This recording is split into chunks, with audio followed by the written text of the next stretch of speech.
In pop culture, the American Old West is painted with vivid strokes. Rugged cowboys riding into sunsets, deadly duels at high noon, and dusty saloons packed with gunslingers and gamblers. But as exciting as these tales are, much of what we know about the Wild West has more to do with Hollywood's imagination than reality. In truth, the real West was far more complex, diverse, and even strange than most myths suggest. Here's a look at 7 of the most ridiculous myths about the Old West and the surprising truths behind them. Settlers were constantly clashing with Native Americans. Old Western films often portray Native Americans as relentless attackers, much like the way The Walking Dead treats zombies, an ever-present threat capable of ambushing settlers from any direction at any time. In these dramatizations, any journey into so-called Indian territory was seen as perilous, demanding careful preparation and heavy armament. The famous image of a wagon train encircled for defense in the face of an impending raid by Cherokee, Sioux, or other tribes still lingers in our minds today, encapsulating a defensive instinct that led to the enduring phrase, "circle the wagons." And because history recounts large losses of life during westward expansion, it's easy to assume that pioneers faced continuous skirmishes, with arrows whizzing by and guns blazing daily. The reality, however, tells a very different story. Although violent encounters certainly occurred between the United States military and native tribes, resulting in a tragic history of battles and massacres, the average settler traveling westward rarely faced such attacks.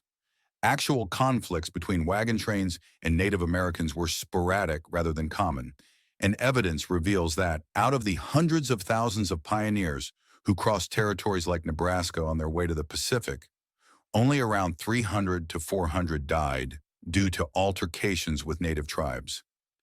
This number is astonishingly low when compared to overall fatalities on the trail. To put this in perspective, the Oregon Trail alone claimed between 10,000 and 30,000 lives due to various causes, with disease, harsh weather, and accidents far outweighing violent encounters in terms of mortality. Deaths from cholera, dysentery, or exposure were far more likely to end a pioneer's journey than a clash with native people. In fact, confrontations with Native Americans accounted for a mere 1 to 4% of all pioneer fatalities on these trails. And ironically, the odds of a settler suffering a fatal accident with their own livestock, say a mule or cow, were often greater than facing a hostile encounter. During the same era, settlers killed an estimated 400 Native Americans in violent incidents. While this figure is significant, it illustrates that most settlers did not face or engage in deadly clashes with native tribes. In reality, it was much more common for pioneers to encounter Native Americans in nonviolent ways, such as trading goods or hiring them as guides. This wasn't necessarily due to any ideal of harmony or cultural openness. Practicality and necessity played the larger role. Maintaining peaceful relationships often meant easier and safer travel for the settlers, and good business for native communities who provided valuable services. For instance, hiring a native guide was more than a convenience, it was a lifeline. Navigating the vast and uncharted landscapes of the West could mean the difference between life and death, especially for those unfamiliar with the harsh terrain. Contrary to popular belief, the image of settlers encircling their wagons to fend off native raids is largely a myth. For most travelers, forming a ring of wagons each night was a practical solution to keep their livestock, which was a valuable asset, from wandering off in the open prairies. And in the event of a sudden attack, circling wagons quickly was virtually impossible. Wagon trains typically moved in long, spread-out lines, often stretching several miles to avoid each other's dust, muddy ruts, and discarded waste. Gathering everyone into a defensive formation would have taken precious hours, a delay that could be fatal in a real emergency. As for the broader conflict, the U.S. government and military were responsible for countless Native American deaths, with estimates reaching into the millions due to forced relocations, wars, and systemic policies aimed at displacement. These tragic events had a profound impact on Native communities, but individual skirmishes with settlers on wagon trains made up only a small fraction of these encounters. Misunderstandings of these dynamics stem from exaggerated stories and a skewed view of the West that focuses on sensational conflict. In truth, settlers and Native Americans often found themselves in mutual dependence, relying on exchanges that made surviving the arduous trek westward possible. Bank robbing outlaws ruled the Wild West. Legends like Black Bart, the Dalton Gang, and Butch Cassidy and the Sundance Kid are well known for their bold heists, targeting banks with minimal security that today might be compared to a modern concession stand. In a time when local law enforcement was spread thin and bank vaults were rudimentary at best, many assumed that Old West banks were easy targets, practically inviting criminals to help themselves to the cash. However, historical records show only about 8 true bank robberies in a span of 40 years across 15 states. By contrast, in 2010 alone, there were over 5,600 bank robberies in the U.S. Even without the Hollywood image of Wild West crime, this number seems surprisingly low. Several factors made bank robberies rare and challenging.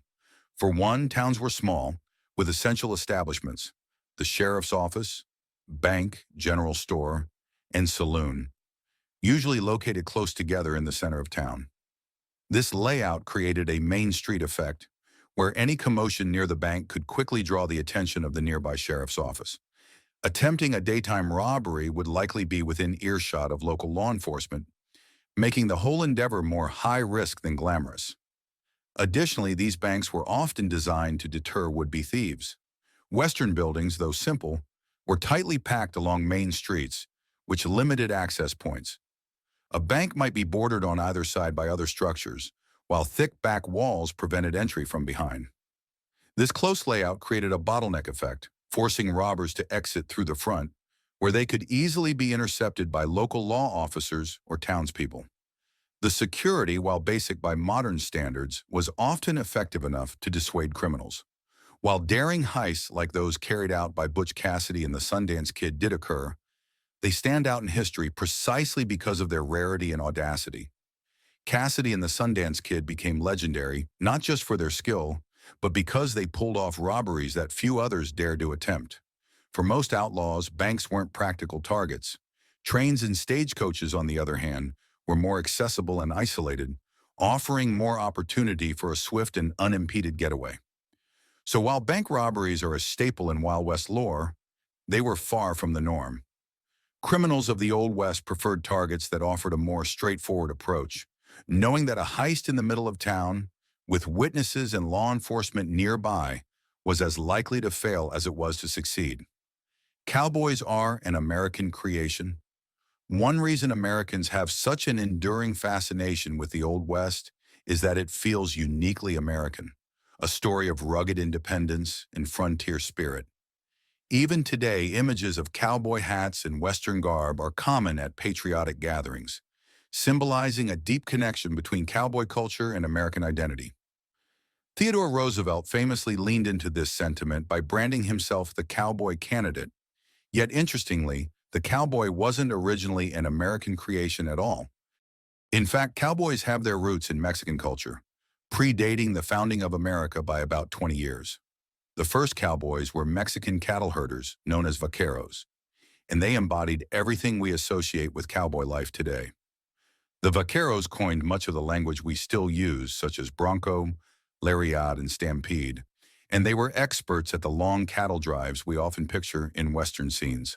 Their attire, including wide-brimmed hats or sombreros and chaps, was also an early influence on what would become the classic cowboy look. They lived this lifestyle for nearly 2 centuries, cultivating skills and traditions long before American settlers headed west. As settlers expanded into these western territories, they quickly saw the expertise of the vaqueros and relied on them to learn the ways of cattle driving and survival on the open range. This influence was so strong that settlers adopted not only the practices, but also much of the vaquero culture, adapting even the term vaquero into buckaroo. It's a story of cultural exchange, though one-sided, as much of what we recognize as cowboy culture today was directly shaped by these Mexican cattlemen. Hollywood's portrayal of the cowboy, however, has often been incomplete. In reality, cowboys were far more diverse than popular media suggests. Historical records indicate that roughly 1 in 3 cowboys were Mexican, and about 1 in 4 were black, many of whom were formerly enslaved people who stayed in the West to work in cattle after gaining their freedom. Native Americans also played roles on cattle drives, working alongside white, black, and Mexican cowboys. It was a unique, multi-ethnic coalition that kept the cattle industry moving forward. Yet for many, including Chinese immigrants, opportunities in the cattle industry were limited. They faced harsh conditions working on the railroads, which played an equally critical role in connecting the expanding West. So while the cowboy remains an icon of American identity, the real story is one of cultural exchange and a diversity that rarely appears in the mythic version of the Old West. Guns were rampant in the Wild West. Although cowboy hats are central to the cowboy image today, the classic idea of cowboys always carrying six-shooters is another misconception. We imagine that every man, woman, and even child in the Old West had a revolver at their side for self-defense, hunting, or even celebration.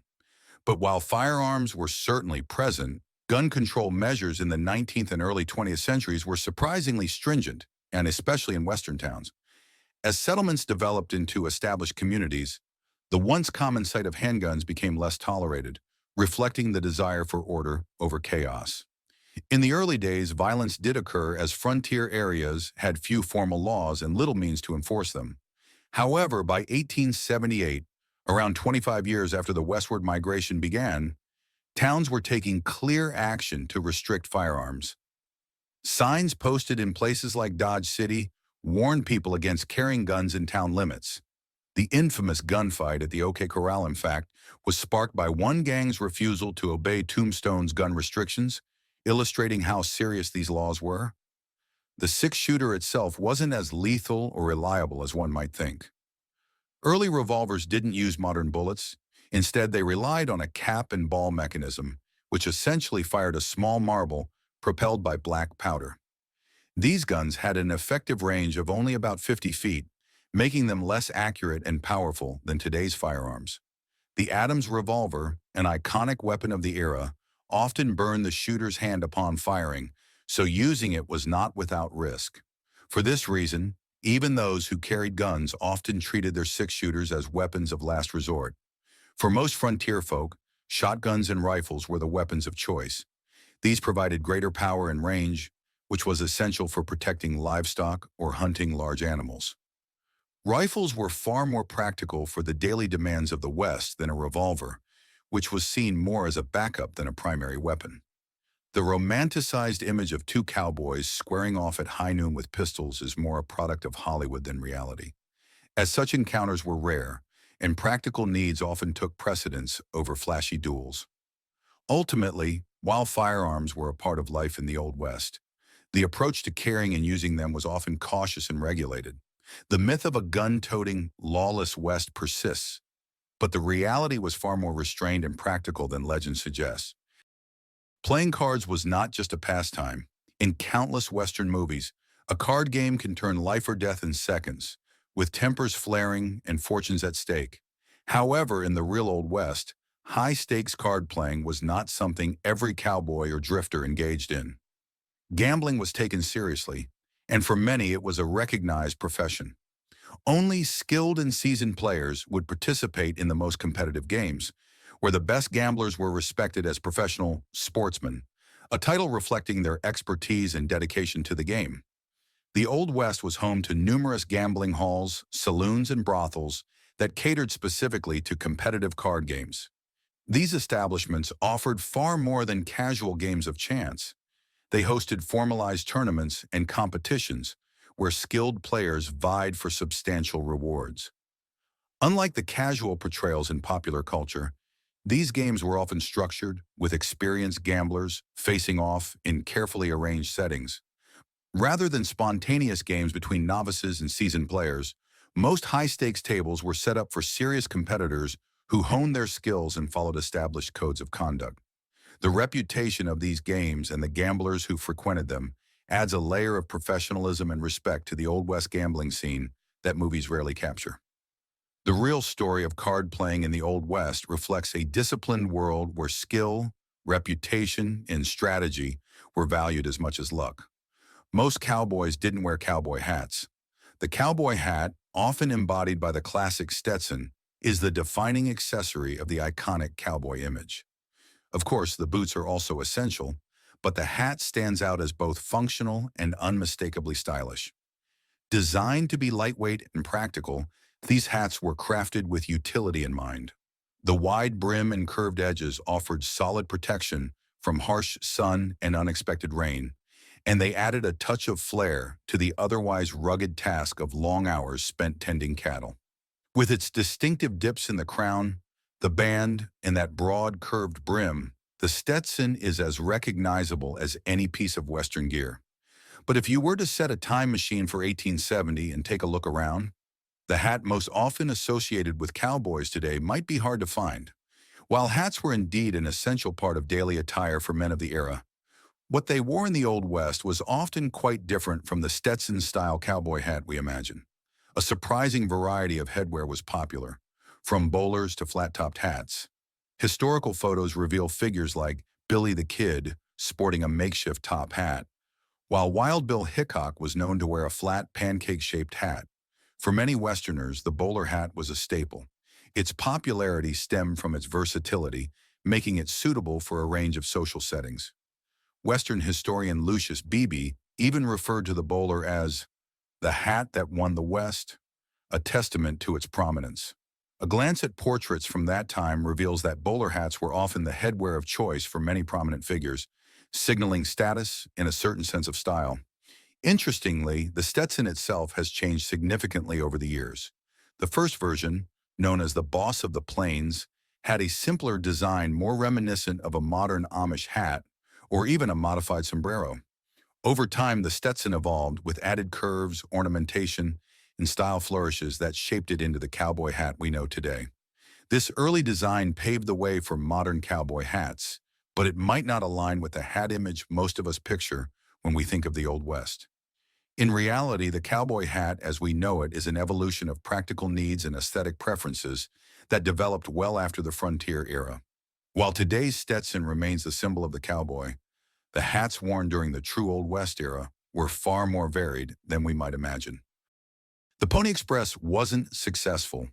The image of a lone rider galloping across the vast American landscape, racing to deliver mail to remote frontier towns, evokes a sense of adventure and heroism.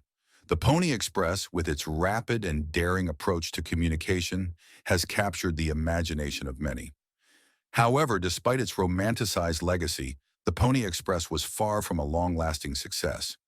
In fact, its operation lasted only 19 months, from 1860 to 1861. During this brief period, the Pony Express operated along a 2,000-mile route that stretched across rugged terrain and isolated regions. Riders, often young men, were charged with the task of delivering messages as swiftly as possible. To maintain speed, they would switch horses every 10 to 15 miles, ensuring fresh mounts for the long journey. Additionally, riders would rotate every 75 to 100 miles, ensuring they could maintain the rigorous pace without exhausting themselves. While the system was certainly quick, it was also incredibly expensive. The company struggled financially, ultimately losing an estimated $200,000 during its short lifespan, a tremendous sum at the time.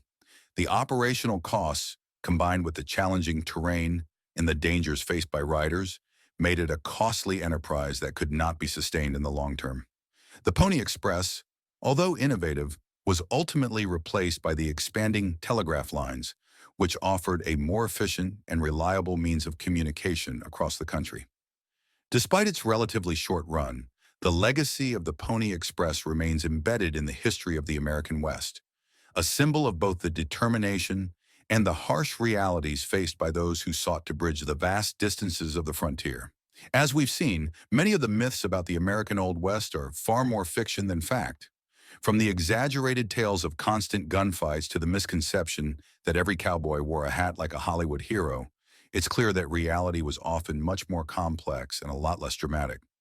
So next time you're watching a Western or reading about the Wild West, remember that truth is often stranger than fiction. If you enjoyed busting these myths, be sure to hit that subscribe button and support the channel. Your support helps us dig deeper into the real stories behind the legends. Stay tuned for more fascinating insights into the American Old West and beyond.